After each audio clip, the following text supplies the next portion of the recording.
वनस्पति विज्ञान मतलब बॉटनी की किताबें कभी कभी थोड़ी सूखी लगती हैं, है ना? काफी उबाऊ भी हो सकती हैं।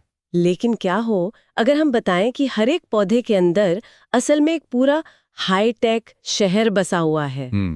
एक ऐसा शहर जिसमें 24 घंटे काम करने वाली कंस्ट्रक्शन कंपनियां हैं, अपना खुद का वाटर सप्लाई और फूड डिलीवरी नेटवर्क है, और तो और एक बहुत ही स्मार्ट सुरक्षा प्रणाली भी है। और ये कोई मतलब काल्पनिक शहर नहीं है, ये एक हकीकत है। अच्छा। जी।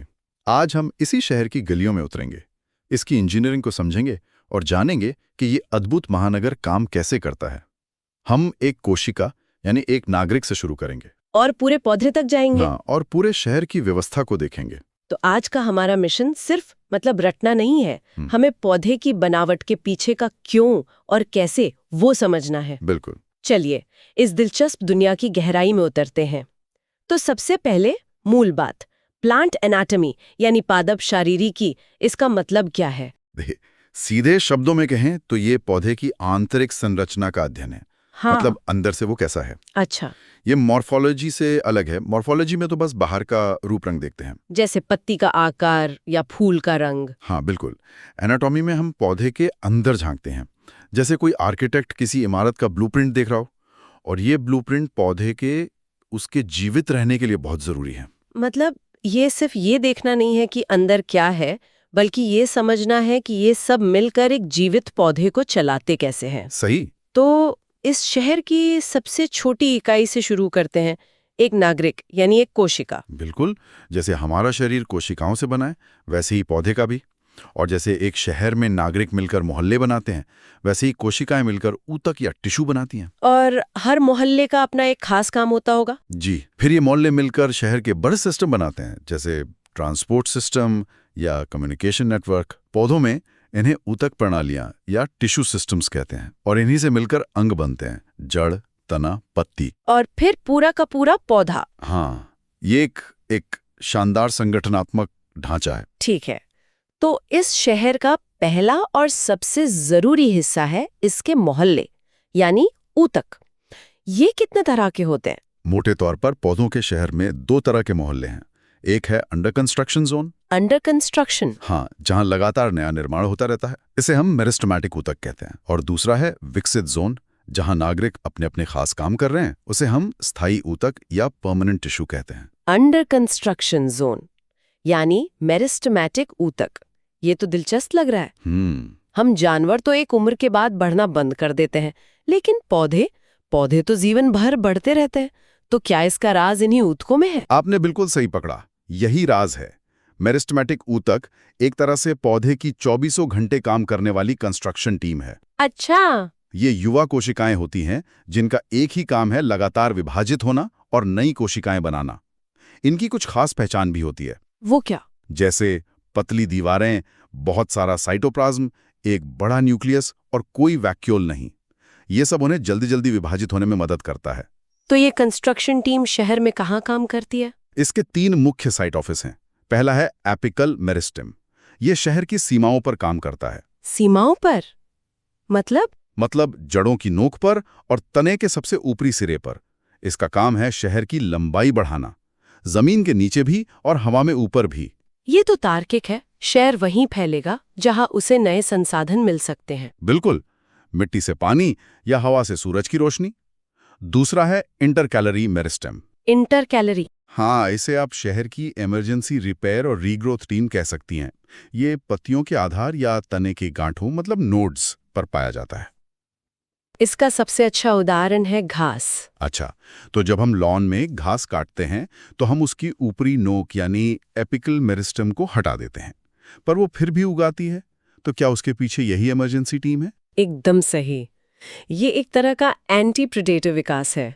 पौधे ने ये तरीका इसीलिए विकसित किया ताकि चरने वाले जानवर उससे पूरी तरह खत्म ना कर सकें। ये तो सिर्फ विकास नहीं, एक रक्षात्मक रणनीति भी हुई। हाँ। कटने के बाद ये इमरजेंसी टीम काम पर लग जाती है और घास फिर से हरी भरी हो जाती है। ये तो बहुत ही स्मार्ट डिजाइन है। और तीसरी कंस्ट्रक्शन साइट कौन सी है? तीसरा है लैटरल मेरिस्टेम। इसका काम है शहर की सड़कों को चौड़ा करना और इमारतों को मजबूत बनाना। ये तने और जड़ के परिधि में पाया जाता है और पौधे की मोटाई बढ़ाता है। मोटाई? जी, जैसे कैम्बियम, वो पेड़ों को विशाल और मजबूत बनाने के लिए जिम्मेदार है, क्योंकि जैसे जैसे शहर ऊंचा होता है उसे गिरने से बचाने के लिए एक मजबूत आधार की जरूरत होती है ना। सही बात है। ठीक है, तो मेरिस्टेमेटिक ऊतक पौधे की कंस्ट्रक्शन टीम है, लेकिन एक बार जब ये कोशिकाएं मतलब नए नागरिक बन जाते हैं तो वो क्या करते हैं? क्या वो हमेशा कंस्ट्रक्शन टीम में ही रहते हैं? बहुत अच्छा सवाल है। नहीं, वो हमेशा कंस्ट्रक्शन टीम में नहीं रहते। एक बार बनने के बाद ज्यादातर कोशिकाएं एक प्रक्रिया से गुजरती हैं जिसे विभेदन या डिफरेंशिएशन कहते हैं। डिफरेंशिएशन। हाँ, वो विभाजित होना बंद कर देती हैं और शहर में एक विशेष भूमिका निभाने लगती हैं। यहीं से स्थायी ऊतकों यानी शहर के विकसित मोहल्लों का निर्माण होता है। ये है श्रम विभाजन। सब एक ही काम नहीं कर सकते। नहीं, कुछ कोशिकाएं शहर का वाटर डिपार्टमेंट बन जाती हैं, कुछ फूड सप्लाई का काम संभालती हैं और कुछ स्ट्रक्चरल सपोर्ट का। तो ये स्थायी ऊतक भी अलग-अलग तरह के होंगे। हाँ, इन्हें भी हम दो मुख्य श्रेणियों में बांट सकते हैं। पहले हैं सरल ऊतक। Simple tissue. जी, इनमें एक ही तरह की कोशिकाएं होती हैं जो मिलकर एक ही काम करती हैं, जैसे पैरेन्काइमा। ये शहर के गोदाम हैं जो भोजन और पानी जमा करते हैं। अच्छा। फिर हैं कॉलिनकाइमा, जो इमारतों को लचीला सहारा देते हैं ताकि वे तेज हवा में टूटे नहीं बल्कि झुक जाएं। और फिर हैं स्क्लेरेनकाइमा, ये कंक्रीट और स्टील की तरह हैं। जो पौधे को कठोर मजबूती देते हैं। हाँ, जैसे नारियल का छिलका। जब हम स्क्लेरेनकाइमा की कठोर मजबूती की बात करते हैं तो मतलब पत्थर जैसी कोई चीज दिमाग में आती है, पर ये मजबूती उस लचीलेपन के साथ कैसे काम करती है जिसकी आपने बात की? बहुत अच्छा सवाल है। देखिए, पौधे में दोनों तरह की मजबूती होती है। स्क्लेरेनकाइमा में लिग्निन नाम का एक पदार्थ होता है जो इसे बहुत कठोर बनाता है। ये उन हिस्सों में होता है जिन्हें झुकना नहीं है, जैसे बीज का खोल। और कोलिनकाइमा? वो जीवित कोशिकाएं होती हैं और वो युवा बढ़ते हुए हिस्सों में पाई जाती हैं, जैसे पत्तियों के डंठल। वो बिना टूटे मुड़ने की क्षमता देती हैं। एक ही पौधे में ये दोनों मिलकर काम करते हैं। समझ गई। और स्थायी ऊतक का दूसरा प्रकार? दूसरा प्रकार है जटिल ऊतक, कॉम्प्लेक्स टिश्यू। ये शहर के बड़े बड़े यूटिलिटी डिपार्टमेंट्स हैं। इनमें अलग अलग तरह की कोशिकाएं होती हैं, पर वो सब मिलकर एक ही बड़ा काम पूरा करते हैं। अच्छा। पौधों में ऐसे दो मुख्य डिपार्टमेंट हैं, जाइलम और फ्लोएम। जाइलम और फ्लोएम, ये नाम तो परीक्षाओं में बहुत आते हैं। चलिए जाइलम से शुरू करते हैं। 100 फुट ऊंचे पेड़ की सबसे ऊपरी पत्ती तक पानी पहुंचाना, ये तो इंजीनियरिंग का एक चमत्कार लगता है। है तो क्या जाइलम सिर्फ एक पाइप है या इसमें कुछ और भी है? ये एक पाइप से कहीं ज्यादा है। ये एक बहुत ही कुशल प्लम्बिंग और स्ट्रक्चरल सपोर्ट सिस्टम है। इसके 4 तरह के कर्मचारी हैं। 4? हाँ, ट्रेकिड्स और वेसल्स मुख्य पानी के पाइप हैं। वेसल्स तो एक्सप्रेस हाईवे की तरह हैं जो तेजी से पानी ऊपर ले जाते हैं। जाइलम फाइबर्स इस प्लम्बिंग सिस्टम को मजबूती देने वाले स्टील के तार हैं। और जाइलेन पैरेन्काइमा मेंटेनेंस क्रू हैं जो भोजन स्टोर करता है। मतलब ये सिर्फ पानी नहीं पहुंचाता बल्कि तने को अंदर से सहारा भी देता है। बिल्कुल, एक मल्टी फंक्शनल सिस्टम है ये। वाह। और दूसरा डिपार्टमेंट फ्लोएम, उसका क्या काम है? अगर जाइलम शहर का वाटर सप्लाई डिपार्टमेंट है, तो फ्लोएम वो शहर का सोफिस्टिकेटेड फूड डिलीवरी नेटवर्क है। पौधे का अपना ज़ोमैटो? हाँ, कह सकते हैं। पत्तियां जो शहर की रसोई हैं, वो प्रकाश संश्लेषण से भोजन बनाती हैं। लेकिन इस भोजन की जरूरत तो शहर के हर नागरिक को है। जड़ों को भी, फलों को भी। जी, तो फ्लोएम इसी तैयार भोजन को रसोई से शहर के कोने कोने तक पहुंचाता है। तो इसके कर्मचारी भी अलग होंगे? हाँ, इसमें भी एक बेहतरीन टीम है। मुख्य डिलीवरी का काम सीव ट्यूब करती हैं, लेकिन दिलचस्प बात यह है कि सीव ट्यूब अपने दिमाग यानी न्यूक्लियस को खो देती हैं। अच्छा। फिर तो उनकी मदद के लिए हमेशा एक साथी कोशिका यानी कंपेनियन सेल होती है जो उनके सारे काम को कंट्रोल करती है। एक डिस्पैच सेंटर की तरह। सही। इनके अलावा फ्लोएम फाइबर्स मजबूती के लिए और फ्लोएम पैरेन्काइमा स्टोरेज के लिए भी होते हैं। तो अब हमारे पास शहर के नागरिक भी हैं और मोहल्ले भी। अब बड़ी तस्वीर देखते हैं।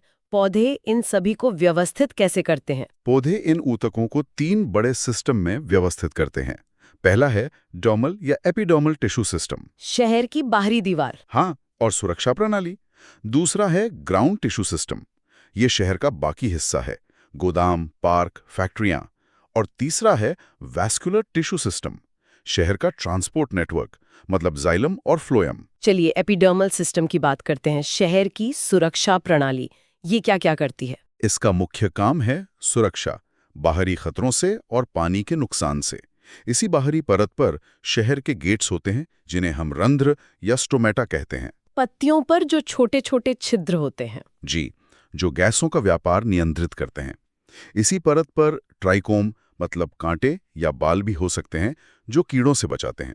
और जड़ों में यही सिस्टम मूल रोम यानी रूट हेयर्स बनाता है, जो पानी और खनिजों को सोखते हैं। सही, शहर के बंदरगाह की तरह। और वैस्कुलर सिस्टम में जाइलम और फ्लोएम की पाइपलाइनें होती हैं। इन्हें संवहनी बंडल कहते हैं। मैंने सुना है कि इन बंडलों की व्यवस्था पौधों की पहचान करने का एक महत्वपूर्ण तरीका है। बिल्कुल, शहर में पाइपलाइनें कैसे बिछी हैं, ये बहुत कुछ बताता है। जड़ों में ये रेडियल होती हैं, तनों और पत्तियों में कंजॉइंट।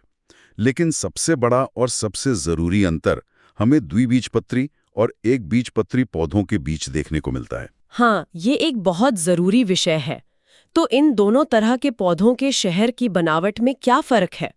जड़ से शुरू करते हैं। अगर हम इनकी जड़ों को देखें तो द्विबीजपत्री जड़ में, जैसे मटर या आम में, वैस्कुलर बंडलों की संख्या कम होती है और जाइलम तारे के आकार का दिखता है। और एक बीजपत्री में? एक बीजपत्री जड़ में, जैसे मक्का या गेहूं, बहुत सारे वैस्कुलर बंडल एक रिंग में व्यवस्थित होते हैं। ये एक बड़ी पहचान है। और तने में क्या अंतर है? वो तो और भी साफ दिखता होगा। तने में अंतर बहुत बड़ा है और ये इन दोनों पौधों की पूरी जीवन शैली को तय करता है। अच्छा। हाँ, द्विबीजपत्री तना एक पुराने स्थायी शहर की तरह है, जैसे रोम। इसमें संवहनी बंडल एक व्यवस्थित रिंग में होते हैं और सबसे जरूरी बात, जाइलम और फ्लोएम के बीच कैम्बियम होता है।